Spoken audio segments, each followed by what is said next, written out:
Hey, what's up, lightboltjoe here. Today we're going to discuss the 2018 sequel film in a new universe, Halloween.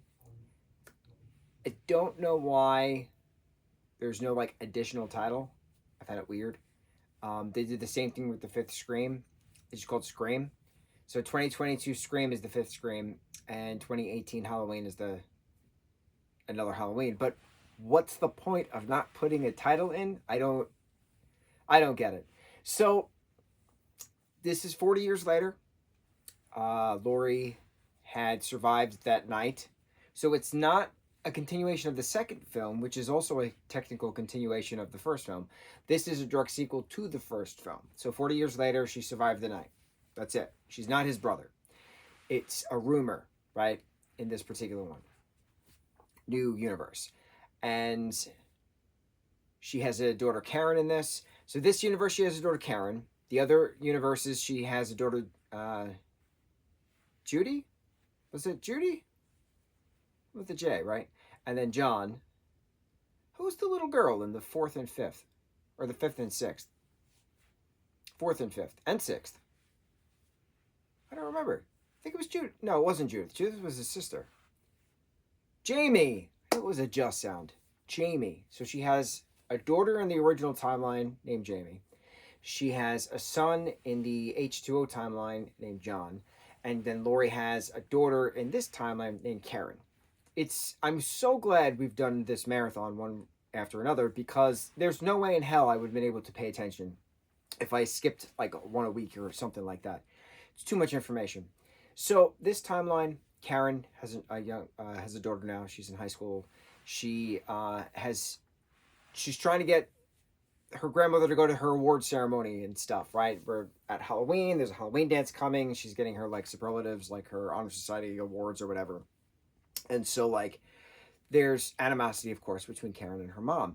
Her mom has been prepping for the day, right, for so long. And then Michael has been in a mental facility, for a heavy-duty armored mental facility, for quite some time, for 40 years. So he's now being moved from place to place. And of course, the bus goes down, and of course, stuff happens. This is the first time we see him kill a kid. So I looked it up. The kid who played the kid, I think it was 14 when they filmed this. So a young teenager, a mid-teenager, that Michael has attacked. We've never seen that before. But this Michael also, again, this is the original Michael. So he passes a baby's crib at one point, looks at the crib, but then walks away.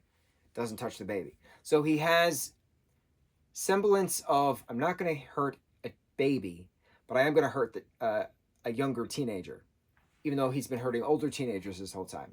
Weird mindset, sure. So he's in Haddonfield. He's causing chaos. He's doing this. He's doing that.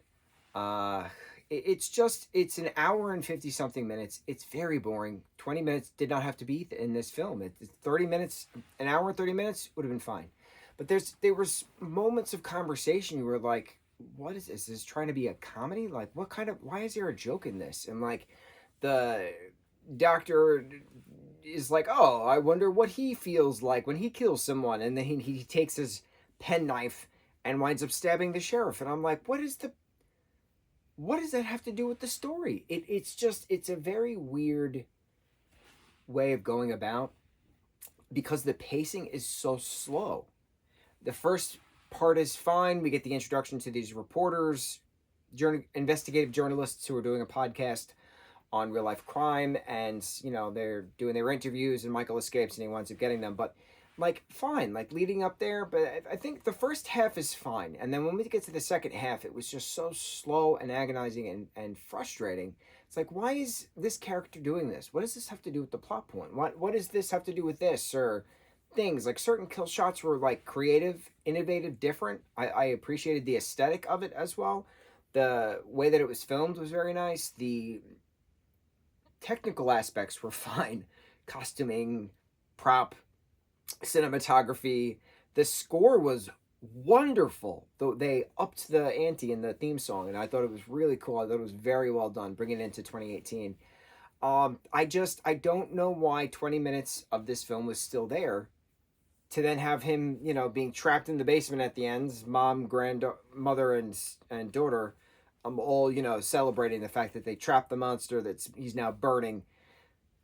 But he comes back, we hear him breathing at the end credits. So, like, how does he survive the fire? How are there two other sequels to this?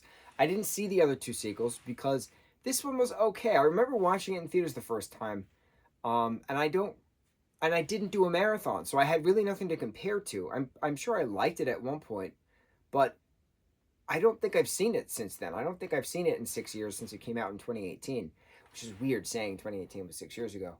Um, but again, it's important when you do a marathon, that I've learned when you do a marathon, that you pay attention to certain things you wouldn't normally do. If you watch a movie here and then you watch a movie 3 months later that's a sequel, and you're like, oh, I vaguely remember that. But when you do something back to back to back, when you do something one a day kind of thing, um, you pay attention to more things. I don't know how else to explain it. It's like watching multiple episodes of a TV series rather than watching a film at a time. That's the best. Yeah, sure. That's the best way to explain it. So the fact that this has various multiverses, you have to pay attention to certain things. So the fact that Laurie has 3 different kids in 4 different universes, it's interesting. It's very interesting. I like the original timeline the most, even though the fifth film was just awful. But I like how they explained the Curse of Thorn. I thought it was a very well done job that Paul Rudd's character of Tommy Doyle did doing that. I thought that was very well done. And then on the flip side, I really, really like Rob Zombie's 2007 Halloween. I really liked his remake. The first 35 minutes was its own prequel, and then the sequel was absolute trash. So you can't win them all. You can't win them all. Certain things you can pick and choose, and we're gonna try to recap on favorite moments, which is probably it, because this new timeline, 2018, and then I think it's what, 21 and 22, or 21 and 23, the next films after that. I fear, I'm concerned. I have concerns because this was slow, and I was very bored at certain points, and I shouldn't be bored watching a Halloween film. The ante should be upped, and you should be like, and jump scare. I didn't jump. It was boring. It's unfortunate. It happens. It shouldn't happen, but it does. Halloween 2018. On to the next review. Mahalo.